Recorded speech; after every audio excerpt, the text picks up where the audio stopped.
Welcome to Films and Stuff with your hosts, Pete Mitchell and Ethan Hunt.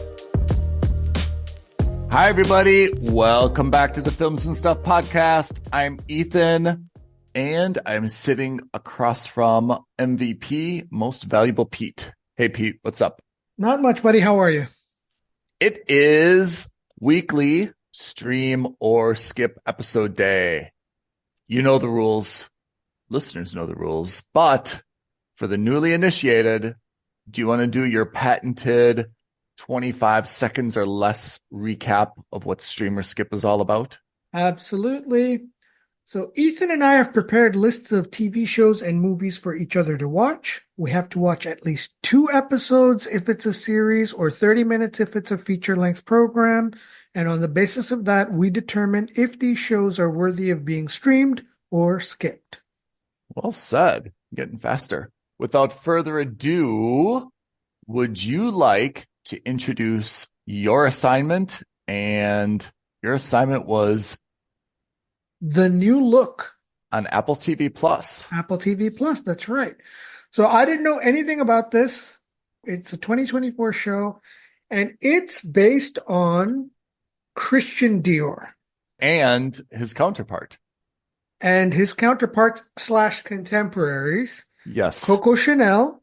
Right. And then, of course, you had Balmain and Right. Balenciaga. You Right. know, a lot of these fancy pants European designers that we Yep. know of, that That's you've right. probably seen in countless numbers of department stores across the world. What most people don't know is they were working either alongside each other. Like, for example, Balmain worked with Yep. Christian Dior during / after / preceding World War II. That's right. So the show stars Ben Mendelsohn, who plays the eponymous Christian Dior. That's right. The show's name, The New Look, is based on the first collection of designs that Christian Dior did, which was dubbed by Harper's Bazaar as The New Look, a revolutionary design from the late 40s. It takes place in 2 times in the early 50s after World War II has ended, where Christian Dior has really become this like super famous fashion designer. The show opens with him kind of being invited to the Sorbonne, where he's talking to the students, and he's talking about his experience as a fashion designer in World War II. And why it was so controversial was that he agreed to work for the Nazis while France was occupied by the Nazis, whereas Coco Chanel didn't. Okay. Or so they say. Oh, is this historically accurate? Supposedly this is historically accurate.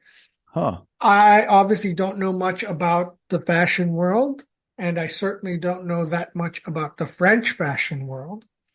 So I can't ascertain how accurate this was and how much of this is dramatized, but knowing Apple TV, knowing the quality of their productions, I believe this is also based on a book. So I don't think this would stray too far from the path of honesty.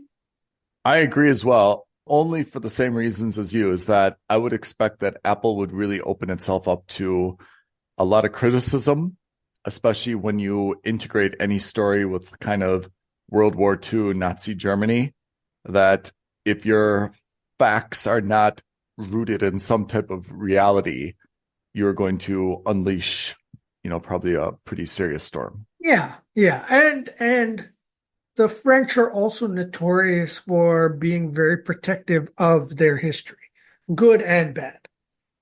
So, especially their culture, right? So it's very important. So in any case. Was Coco Chanel French? Yes, she is. It definitely really? was. Yeah. Oh, I didn't know that. The idea is that the show is set in 1953, but reality is the whole show is basically a flashback. Oh, yeah. And it's set during World War II. And, we see what it was like for Christian Dior, who was working for a fashion design house, was forced to design things for the Nazis. And we learn why he was forced to design things for the Nazis. We learned that Coco Chanel didn't want to design anything for the Nazis, but was also forced to work for the Nazis, not as a designer, but almost as like a diplomat. So we learned that she was basically asked slash forced to work by the German forces to negotiate a peace treaty of sorts with the UK behind the scenes. So she's working for them, but not really working for them, that sort of thing. You learn that her company was taken away from her because her partners were Jewish. So, there's a lot of like politicking back and forth. Oh, wow. So, That's really interesting. yeah. So, I mean, effectively, the point was that even though Christian Dior did work for the Nazis and she didn't publicly, things on the surface aren't what they seem. Now, what you're describing sounds like it's more of a World War II, like political intrigue show rather than like a fashion show. Is that right? Yeah, it kind of is exactly that. I think that's exactly the right way to look at it. It's a behind the scenes look of French politics. And by French, I mean German or European politics in France. Okay. Under the lens of French high fashion. Yeah. So of course we're looking at it through Christian Dior's eyes, whose sister was a rebel. She was, a part of the French resistance. She gets arrested. She gets taken away. His efforts to try to get her out, that kind of thing. And then of course Coco Chanel, and they have a rivalry in the 50s. How well founded is that rivalry? It's founded maybe not necessarily on the basis of fashion, but maybe because of their politics or vice versa. The point is that it's a very well produced show, as again, most Apple TV shows are. Yep. But not my bag. Yeah, it's a historical drama slash biopic, but you either have to really like World War II history, or you really have to like fashion to really be interested. And I'm kind of meh on World War II history, unless the movie is really great or the show is really great. And I'm certainly super meh. I couldn't care less about my high fashion history. Well, that's a shock to me. I never would have seen that coming, Pete. How was it filmed? Like, I mean, because it's a historical, taking place in the late 50s, you said, or during World War II. I mean, how is the look? Like, is it very gray and bleak? Is it like, I'm always interested, like how they portray a movie like, or a show like this. You'd think that. So some parts of it are a bit darker and grayer, but then it's also under the lens of, I'm a high fashion designer, right? Yeah. So the dresses are colorful, and those scenes, like you see Christian Dior, for example, has to design a dress for a Nazi officer's wife or girlfriend for a ball. So that scene in the ballroom is quite, lively. It's colorful. But you contrast that almost immediately. He's at a bar commiserating about the fact that he had to do that literally 10 minutes later. So, it's not that it's dark and dull, but, obviously it's a much more somber tone. So I have not watched this. I'll give you a chance to do your rating, but I knew about it because I think my mom and my sister tried watching it like one Friday night. Sure. And because again, it kind of was supposed to appeal to them, right? I mean, if you just kind of look at like the main topics, right? It's take about World War II, but it's kind of like political intrigue and high fashion.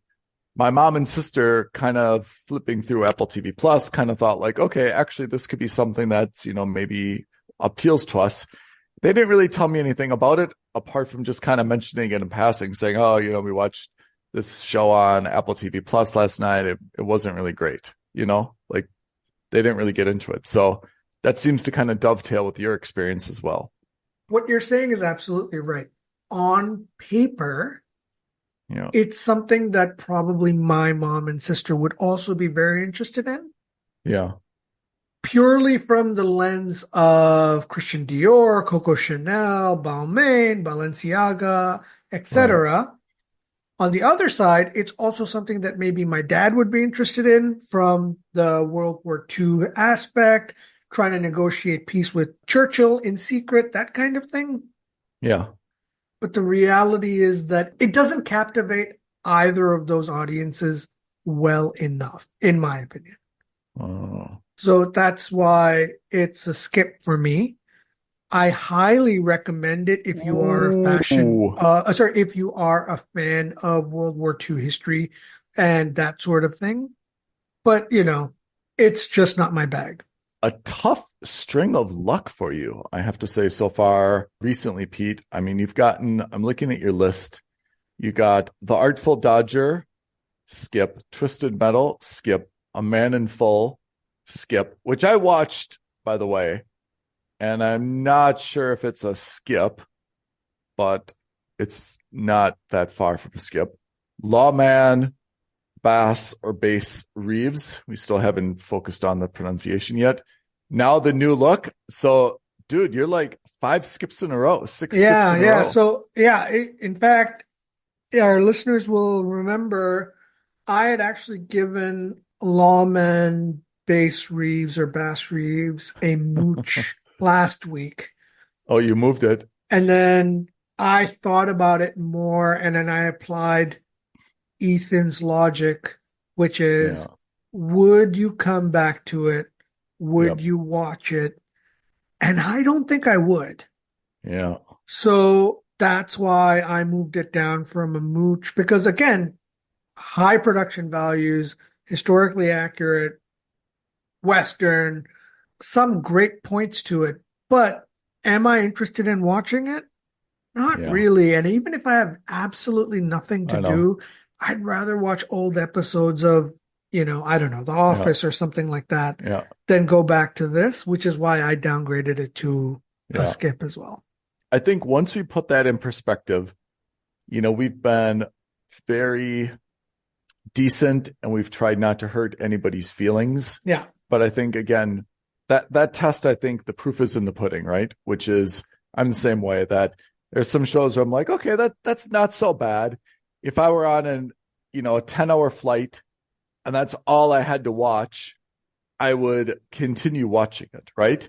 But if I didn't finish the season, I came home, I still had 2 or 3 episodes. If I don't go back to that show, you can't consider it anything other than a skip, right? Yeah, exactly. All right. The New Look, Apple TV Plus, skip. Yeah. How about you? Sticking with Apple TV Plus, you assigned me a very cool title, Palm Royale. I really wanted it to be good. It is Kristen Wiig and La Vida Loca, Ricky Martin. Haven't seen him enough. Yeah, Ricky Martin. The singer? The singer. Okay. And also Allison Janney, Laura Dern. Oh, love. My Secret Crush. Carol Burnett. And that's a very solid cast. Strong cast. I mean, Ricky Martin's a bit of a surprise, but yeah. So the show it's a skip. Let's do the spoiler up front. It is a skip, but it's not without something to it. I mean, I'm getting this from IMDb. It says it's set in circa 1969. I would have guessed, kind of like the mid 70s. It's got that kind of shag carpet kind of feel to it, right? Love it. It's set, of course, in Palm Beach, California, and it's centered around an exclusive country club. Think back to the day. I mean, of course, there's still country clubs, but back in the day, if you were kind of a gender stereotype coming, you are a housewife, you spent your time at the social club, right? Yeah. You met your girlfriends there, you had lunch, you did chit chat, you talked about maybe some charity work, you sat by the pool, drank a bunch of martinis, got wasted, some shenanigans and so forth. That was, if you were kind of an affluent, non-working woman, that was kind of your lifestyle back then in that social circle. So Kristen Wiig plays someone who's kind of on the edge of this society, right? She is not independently wealthy. She is married to an airline pilot, but she's kind of on the fringes of this society. So she kind of finagles her way into this club. Ricky Martin plays the role of kind of I don't want to say a concierge, something between like a concierge and a bartender, where he's like omnipresent wearing like a white tuxedo jacket and so forth. And Kristen Wiig's character, desperately wants to get into this club for whatever reason. She kind of sees this as like the validation of her social standing, acceptance into this world, so on and so forth, right? So this is her big thing. To get to be a member, she needs 3 other members to sponsor her. And she has various different plots to try to curry favor, shall we say, with different members. And once these members kind of owe her a favor, then she says, hey, you can pay it to me by just sponsoring my membership. And that's kind of the long game in here. It's quirky. I have to say, like, if you know Kristen Wiig and you've seen her in like Bridesmaids and some of her other work, you kind of know her style. And this is consistent with that. Is this played off as like a drama, a comedy, a dramedy? It is a quirky drama, Okay. which is to say it's not a laugh out loud, roll on the floor, Seth Rogen type comedy. Mm-hmm. Less funny than Bridesmaids, which I thought was actually very funny. Yeah. It's got her quirky sense of humor, right? It's kind of awkward situations, awkward conversations, people that have little quirks that are a little bit screwy, but not a lot of like ha ha ha jokes, not a lot of like real witty writing or situations. It's more subtle, quirky stuff. So it's intended to be a drama, but not like a high stakes drama, right? Again, she's trying to become a member in a social club, right? There's no murders, there's no blood, there's no graphic sex, nothing like this. It's pretty tame by these measures. There's a few twists and turns. I haven't watched the whole season. I watched 3 episodes. So there's a few twists and turns kind of coming. I don't know exactly what those are, but it seems like with a lot of things that there are some people kind of related to each other or like second level relationships.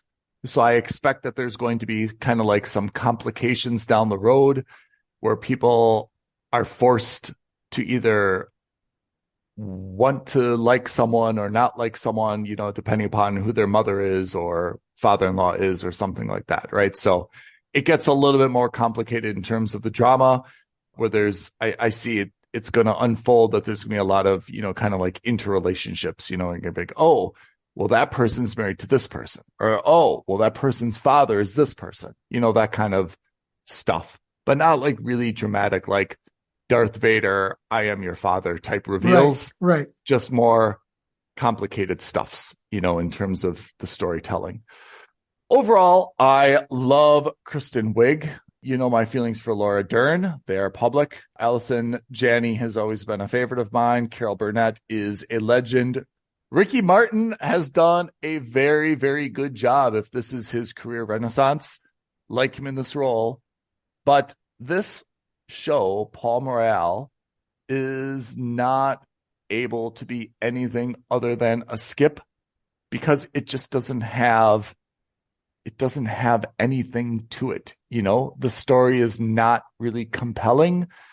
It's not a drama, like a high stakes drama. It's not a laugh out loud comedy. It's a very good effort, produced well. Everything is solid about it. There's no big mistakes or plot holes or anything. It's just too simple and there's no juice. It's empty. It's empty calories. Yeah. So it sounds like it's not going to pass the Pete and Ethan test, but it is not. Does this pass the mom index? Is this a show your mom would watch? It is a show that my mom would sit through. But maybe not enjoy? I don't think that, I mean, specifically because this is kind of dealing with high society in like Palm Beach, maybe my mom would get a little bit behind the era, but Yeah. I don't think Yeah. she'd like be really identify with any of the characters. So, I mean, it passes the test that if you needed to spend time with your mom watching, a couple 30-minute episodes, this will do it. It is going to be unmemorable and unremarkable, that you watch that show together. It's not like, oh, we both got really into that series, so now we're watching it independently, speaking every week and comparing notes. We watched 2 episodes. It was fine, got late, called it an evening, Fair enough. Again, Apple TV Plus, like everything they do, cast very strong, production value very high.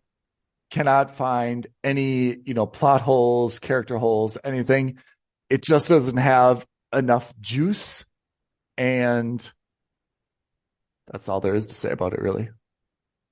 So, Pete, I think what we need to do now is we need to give our assignments for next week. I know what I have, but what do you have?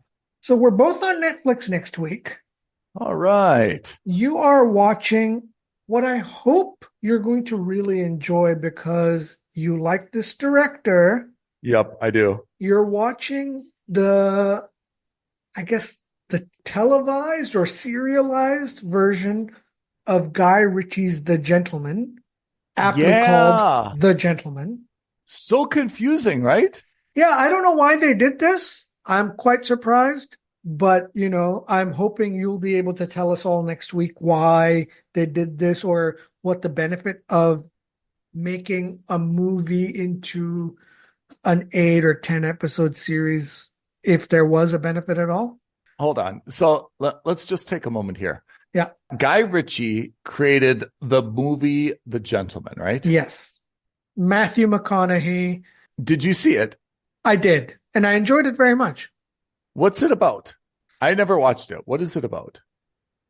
So the premise is that Matthew McConaughey is an American living in the UK, and he is a part of high society, but he's built his wealth by selling marijuana. Okay. So he has, across the UK, hundreds and hundreds of acres of illegal marijuana farms. Oh. The plot of the movie is that he's thinking of retiring and getting out of the game so that he can go legit and become a part of high society with unofficial, legit reason to be a part of high society. Okay. And Jeremy Strong is someone who comes in as another American who's interested in buying out that business. And there are a couple of other people who are interested in taking over all of Kendall Roy. Yes, exactly. Oh, no way. Yeah. All right. So that's what the plot is. That's the A plot, as it were. There's a couple of plots that are in other Guy Ritchie movies that we've seen time and time again. All right. That's a 2019 movie. Is it really 2019? Yep. 2019 Wow, is the Gentleman. And then Guy Ritchie made the series The Gentleman, same name. And this is on Netflix. Yeah. And we're not sure how it relates. No idea. But I'm looking at the cast, and the quick view of the cast makes them seem entirely different. So maybe this is a prequel, sequel, or a retelling, or like a soft reboot or something like that. I don't know. So that's something I'm looking forward to hearing from you. I'm on it. Perfect. And while you're doing that, I will also be on a 2024 series called Obliterated. This looks like an action comedy. This looks like a very typical Netflix original movie, huh? Is it a movie or no? It's a series. This looks exactly like the same vein as, you remember that Arnold Schwarzenegger series we just saw? Fubar. That's really what it was called? I never would have guessed that. Yeah. I never would have guessed that. Based on the trailer and based on how it looks, it feels like that kind of show. It feels like a typical, again, action comedy, probably pretty good visual effects, pretty good production values. How will it be good? I have no idea. Yeah, I don't recognize any of the cast. Do you? No, not at all. I'm interested to hear what you say about it because I agree from looking at it. If this was like a Kevin Hart series or a Ryan Gosling series and they pulled out and Netflix is like, screw it. We don't need them. We can do the same thing. For like $50 million less because those guys aren't involved. Yeah. But it looks, I agree, based on the cover art and from what I see, it looks like a very typical Netflix offering. You know, a lot of Netflix's shows like this look like they could be like the B or C type movies that we used to see at Blockbuster. Yeah. You know, those B movies that were kind of Yeah. like the quote unquote. Do you remember that Jack Black movie where they sweeted movies? Were they wooden movies? In the movie, they would take famous movies and make quote unquote Swedish versions of those same movies. No. And they were called sweeted movies. Really? Be Kind, Rewind. The premise of that was they ran like a Blockbuster or a VHS rental store. Yeah. And because they couldn't necessarily get those movies or they didn't have all those movies, they would make their own version of like Terminator 2. But it was like they would just shoot it on like a camcorder and do it themselves. And they called those like the Swedish versions of those movies. You know, that style makes me think of like Family Guy. I mean, you know, I'm a huge Family Guy fan and I haven't gotten you there yet, but you know, Family Guy also has a lot of these like cutaways. Yeah. You know what else does this? And it's so good. I wish you would get into it is Euphoria. Euphoria does a lot of cutaways. Zendaya will say something like, she didn't know, but like one of my hidden talents is like, you know, riding a bicycle when I'm drunk, right? And then it will show like all these different scenes where she's like riding a bicycle while she's on drugs or something, Okay. right? But like it's all these cutaways. And if you think about it from like a production perspective, it may not be expensive, but it's very time consuming. Oh yeah, it's got to be a pain in the ass. Right? Euphoria, I think, is very, now that I've watched all 3 seasons, and I cannot recommend it enough, though I cannot caution you to watch it alone enough as well, because there's some really awkward stuffs in it. But I can see now more than ever why that got so many awards. And Zendaya, I have a very, very high, profound level of respect for her as an actress. Okay. Maybe I'll get into that. She's very good in that. All right. End of my Euphoria rant. No problem. Now we're back to Obliterated. If I had to make a little bit of a prediction, I'm not expecting you to think this is a must subscribe. No, at best, I imagine it's going to be a mooch. Yeah.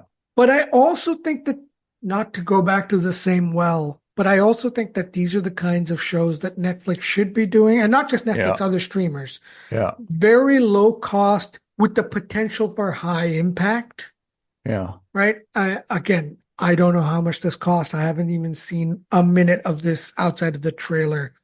But based on the cast, based on the premise, I can't imagine that this thing costs, tens of millions of dollars per episode.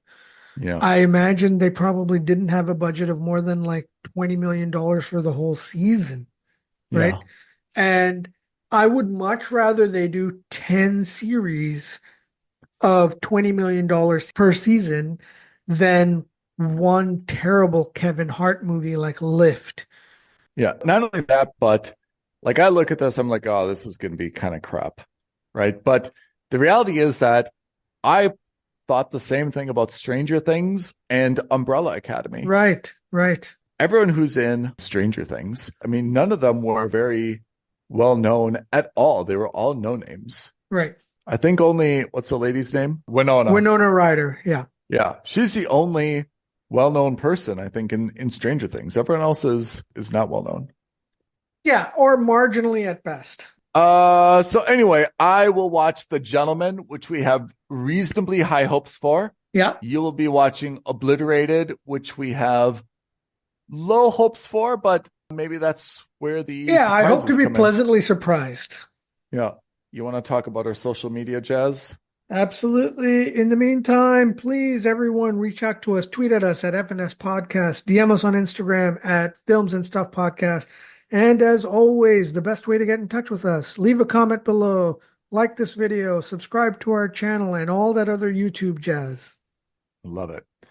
Everyone, thank you for joining us for this week's episode of Stream or Skip. We will see you on our next episode of the Films and Stuff Podcast. Thank you, everyone. Thanks, Ethan. Bye, everyone. Thanks, Pete. Bye now.